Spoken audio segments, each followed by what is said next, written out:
Saudara-saudara, tetapi memang prinsip kebangsaan ini ada bahayanya. Bahayanya ialah mungkin orang meruncingkan nasionalisme menjadi chauvinisme, sehingga berfaham Indonesia überaus. Inilah bahayanya. Kita cinta tanah air yang satu, merasa berbangsa yang satu, mempunyai bahasa yang satu. Tetapi tanah air kita Indonesia hanya satu bagian kecil saja daripada dunia. Ingatlah akan hal ini. Kita harus menuju persamaan dunia, persaudaraan dunia. Kita bukan saja harus mendirikan negara Indonesia merdeka, tetapi kita harus menuju pula kepada kekeluargaan bangsa-bangsa. Justru inilah prinsip saya yang kedua. Inilah filosofis prinsip yang nomor 2, yang saya usulkan kepada tuan-tuan, yang boleh saya namakan internasionalisme. Internasionalisme tidak dapat hidup subur kalau tidak berakar di dalam buminya nasionalisme. Nasionalisme tidak dapat hidup subur kalau tidak hidup dalam taman sarinya internasionalisme. Jadi dua hal ini, saudara-saudara, prinsip 1 dan prinsip 2, yang pertama-tama saya usulkan kepada tuan-tuan sekalian adalah bergandengan erat satu sama lain. Kemudian apakah dasar yang ketiga? Dasar itu ialah dasar mufakat, dasar perwakilan, dasar permusyawaratan. Negara Indonesia bukan satu negara untuk satu orang, bukan satu negara untuk satu golongan, walaupun golongan kaya. Tetapi kita mendirikan negara semua buat semua, satu buat semua, semua buat satu. Saya yakin bahwa syarat yang mutlak untuk kuatnya negara Indonesia ialah permusyawaratan perwakilan. Dengan cara mufakat, kita perbaiki segala hal, juga keselamatan agama, yaitu dengan jalan pembicaraan atau permusyawaratan di dalam badan perwakilan rakyat. Apa-apa yang belum memuaskan, kita bicarakan di dalam permusyawaratan. Prinsip nomor 4 sekarang saya usulkan. Saya di dalam 3 hari ini belum mendengarkan prinsip itu, yaitu prinsip kesejahteraan, prinsip tidak akan ada kemiskinan di dalam Indonesia merdeka. Maka prinsip kita harus, apakah kita mau Indonesia merdeka yang kaum kapitalnya merajalela, ataukah yang semua rakyatnya sejahtera, yang semua orang cukup makan, cukup pakaian, hidup dalam kesejahteraan, merasa dipangku oleh Ibu Pertiwi yang cukup memberi sandang pangan kepadanya? Mana yang kita pilih, saudara-saudara? Kita sudah lihat di negara-negara Eropa adalah badan perwakilan, adalah parlementer demokrasi. Tetapi tidakkah di Eropa justru kaum kapitalis merajalela? Di Amerika ada suatu badan perwakilan rakyat, dan tidakkah di Amerika kaum kapitalis merajalela? Tidakkah di seluruh benua barat kaum kapitalis merajalela? Padahal ada badan perwakilan rakyat.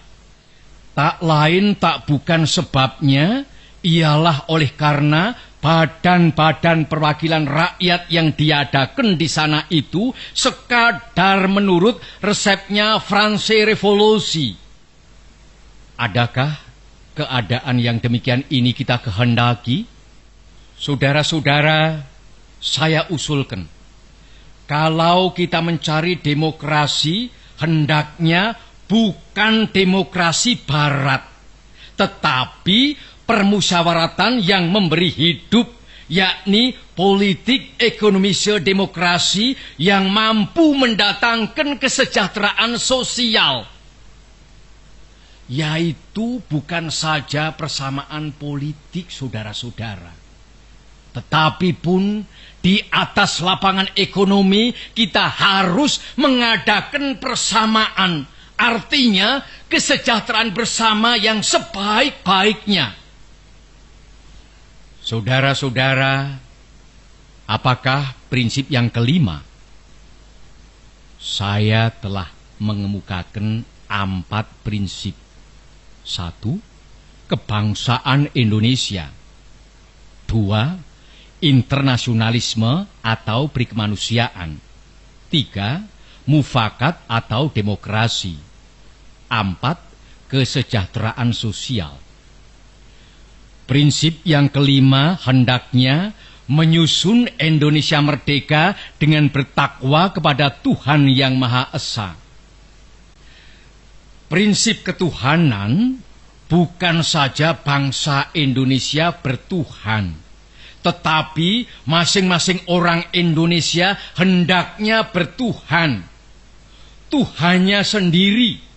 Yang Kristen menyembah Tuhan menurut petunjuk Isa Al-Masih, yang Islam menurut petunjuk Nabi Muhammad Sallallahu Alaihi Wasallam, orang Buddha menjalankan ibadatnya menurut kitab-kitab yang ada padanya. Tetapi marilah kita semuanya bertuhan. Hendaknya negara Indonesia ialah negara yang tiap-tiap orangnya dapat menyembah Tuhannya dengan cara yang leluasa.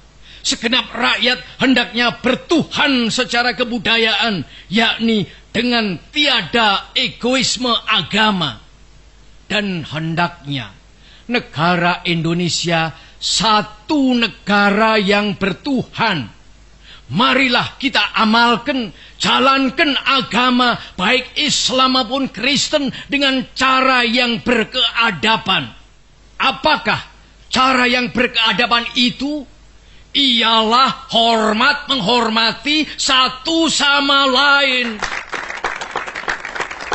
Marilah kita di dalam Indonesia Merdeka yang kita susun ini sesuai dengan itu. Menyatakan bahwa prinsip kelima daripada negara kita ialah ketuhanan yang berkebudayaan, ketuhanan yang berbudi pekerti yang luhur, ketuhanan yang hormat menghormati satu sama lain. Hatiku akan berpesta raya jikalau saudara-saudara menyetujui bahwa negara Indonesia merdeka berasaskan ketuhanan yang Maha Esa.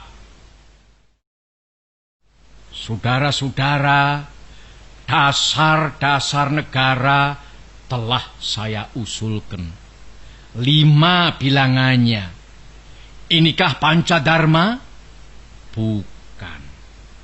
Nama Pancadharma tidak tepat di sini. Dharma berarti kewajiban. Sedang kita membicarakan dasar. Saya senang kepada simbolik. Simbolik angka pula. Rukun Islam 5 jumlahnya. Jari kita 5 setangan. Kita mempunyai panca indera. Apalagi yang 5 bilangannya? Pendawa 5. Pendawa pun 5 orangnya. Sekarang banyaknya prinsip kebangsaan, internasionalisme, mufakat, kesejahteraan, dan ketuhanan. 5 pula bilangannya. Namanya bukan Pancadharma, tetapi saya namakan ini dengan petunjuk seorang teman kita ahli bahasa. Namanya ialah Pancasila. Sila artinya azas atau dasar. Dan di atas kelima dasar itulah kita mendirikan negara Indonesia kekal dan abadi.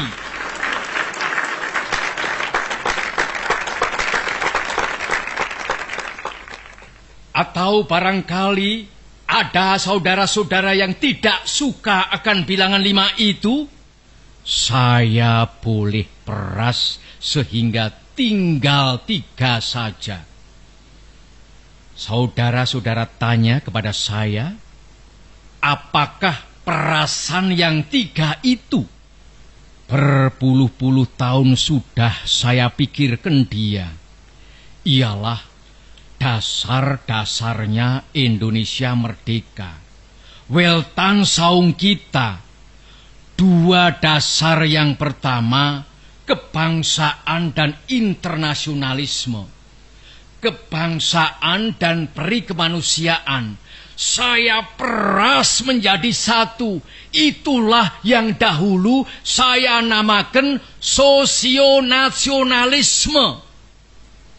Dan demokrasi yang bukan demokrasi barat, tetapi politik ekonomi demokrasi, yaitu politik demokrasi dengan sosial rechtvaardigheid, demokrasi dengan kesejahteraan. Saya peraskan pula menjadi satu. Inilah yang dulu saya namakan sosiodemokrasi. Tinggal lagi ketuhanan yang menghormati satu sama lain. Jadi, yang asalnya 5 itu telah menjadi 3. Sosionasionalisme, sosiodemokrasi, dan ketuhanan. Jikalau Tuhan senang kepada simbolik 3, ambillah cara 3 ini. Tetapi barangkali tidak semua tuan-tuan senang kepada trisila ini dan minta satu dasar saja. Baiklah, saya jadikan 1. Saya kumpulkan lagi menjadi 1. Apakah yang 1 itu? Sebagai tadi telah saya katakan, kita mendirikan negara Indonesia yang kita semua harus mendukungnya. Semua buat semua. Jikalau saya peras yang 5 menjadi 3 dan yang 3 menjadi 1, maka dapatlah saya 1 perkataan Indonesia yang tulen, yaitu perkataan gotong royong. Negara Indonesia yang kita dirikan haruslah negara gotong royong. Alangkah hebatnya negara gotong royong.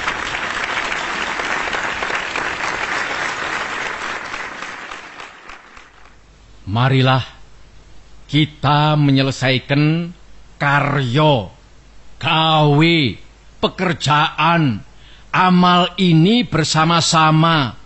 Gotong royong adalah pembantingan tulang bersama, pemerasan keringat bersama, perjuangan bantu binantu bersama, amal semua buat kepentingan semua, keringat semua buat kebahagiaan semua, holopis kontol baris buat kepentingan bersama. Itulah gotong royong.